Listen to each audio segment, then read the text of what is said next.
running everything you want. It's Caleb Williams. And he's continuing to learn plays under new head coach Ben Johnson. While Chicago fans are hoping to see major improvement after last year's 5-12 finish, Williams said he doesn't think there is any more pressure on him this season. Dan Orlovsky, you played the position for many seasons. Yeah. When you hear that, your reaction? I don't think there's a player in the NFL under more pressure than Caleb Williams because of the structure of the team and the head coach and the past history that he's accomplished.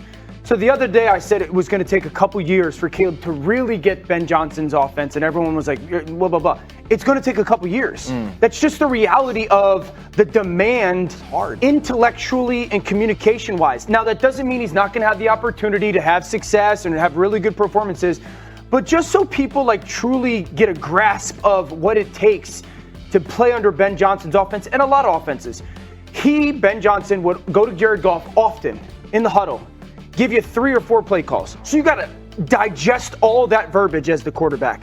Then you have to communicate that to the offense. Then you have to break the huddle, get to line of scrimmage, see the defense. What are they in? What does that tell me to do with all those play calls in my head? Then communicate to the offense what play call we're actually going to run, and then go execute it. That doesn't happen because you learn it on paper a little bit. It's hundreds and hundreds of reps. So, Dan, you mean training camp's important? For young players, I understand. But here's the key to me, guys, is all that is true. I agree with that. And I work with Ben Johnson. He has incredible attention to detail, but they have to win while he develops. And Hembo gave me a great stat. You talk about self-inflicted wounds. Again, he had 23 net yards in terms of what he rushed for versus the sack yards, but he was 32nd in QB on third down.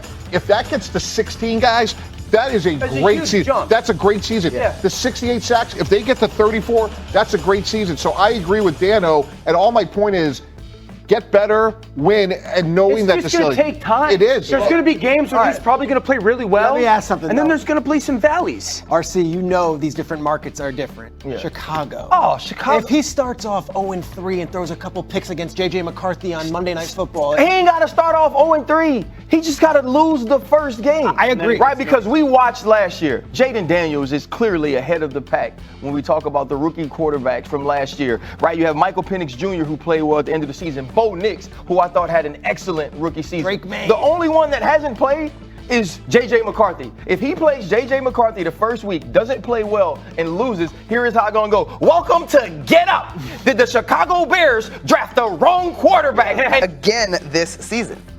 Oh, absolutely. And the reason why is a fewfold. Number one, you look at the Detroit Lions. They were the best team in the division last year. Well, they lost some talent, if you will. They lost their head coach. Well, their head coach, who was arguably the most sought-after coach in all of football, is now the head coach of the worst team. The offensive coordinator is now the head coach of the worst team in that division. And so now Ben Johnson, who's calling all these plays, drawing up plays for one of the best offenses, is now helping one of the worst teams in the division. The team you see on your screen, right?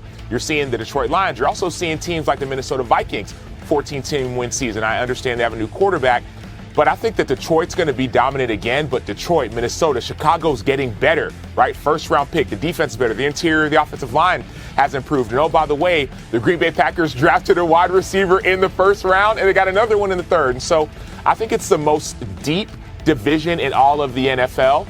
And even though Detroit lost some talent when it came to their offensive and defensive coordinators, I think that Ben Johnson's going to help improve the Chicago Bears. So I would say this, when you do look at the NFC North, there are two things that stand out to me, and it's the question marks, right? When it comes to these teams, it's the Minnesota Vikings, and can J.J. McCarthy get it done? Now, some people may say yes, some people still have a question mark beside it.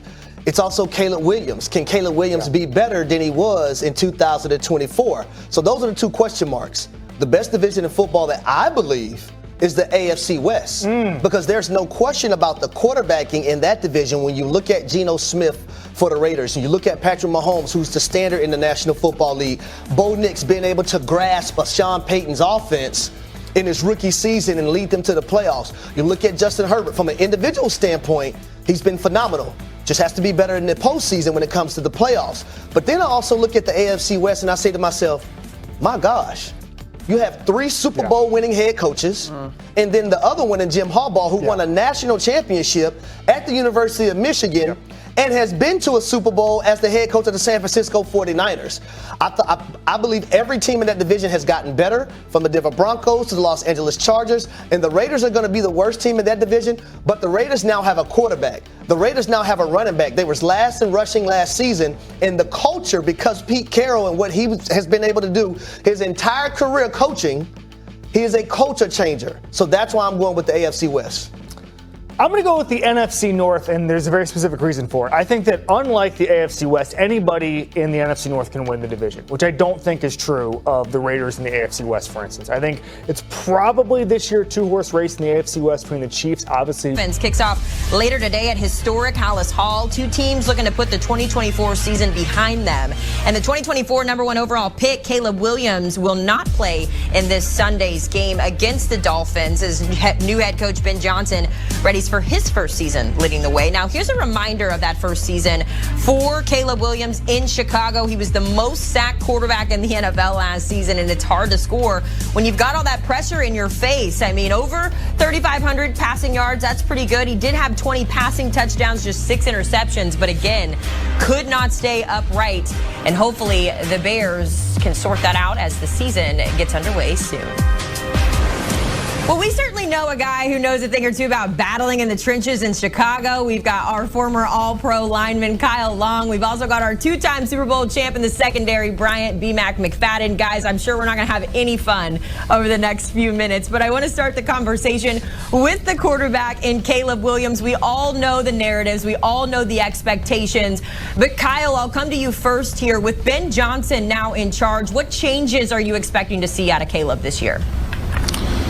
Well, when I watched that Ben Johnson's offense in Detroit, it was important to me that everything was on time and in rhythm, Haley. Jared Goff, the ball is out of his hands. Guys like Amon-Ra St. Brown can get the ball early in the down. Look, the sack numbers are unacceptable for the Chicago Bears. Caleb Williams got hit too many times, far too many self-inflicted wounds, and I think having that attention to detail on being in time and in rhythm will make Caleb that much better. Also, look around. Guys like Rome Odunze, second year, drafted Colston Loveland, invested in the offensive line, and let's not forget Ben Johnson, the best offensive mind in football. It's got to go up from here, B-Mac. You would think when you talk about the resources they've added, coaching staff, personnel, this team dramatically is much improved than what we saw in 2024, especially on the offensive line. I know you're going to talk about the offensive line additions as well.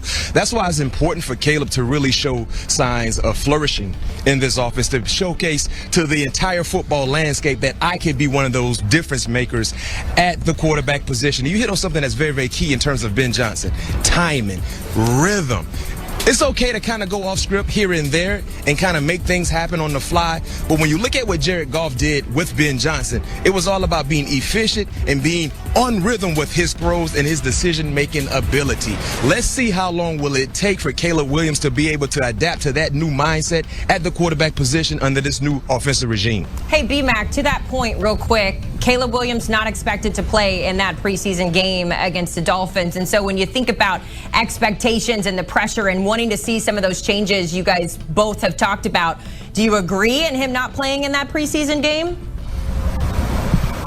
Well, I guess I kind of understand the mindset, Haley, Kyle, because they have joint practices with the Miami Dolphins. So it's going to be a lot of 11-on-11 activity, game-like atmospheres out here on the practice field. So most teams, most coaches feel like if we have an opportunity to have a joint practice leading up to our first game, that's almost like you get 2 or 3 days of being in a game-like environment. So it kind of makes sense. But most importantly for Caleb, even though he's not participating in week 1 of the preseason, this is a game day for him. It should feel like a game day. You know, going through your progressions, going through your adjustments, making the correct line communication. It should feel like a game-like atmosphere. And I think that's what they're anticipating, in which led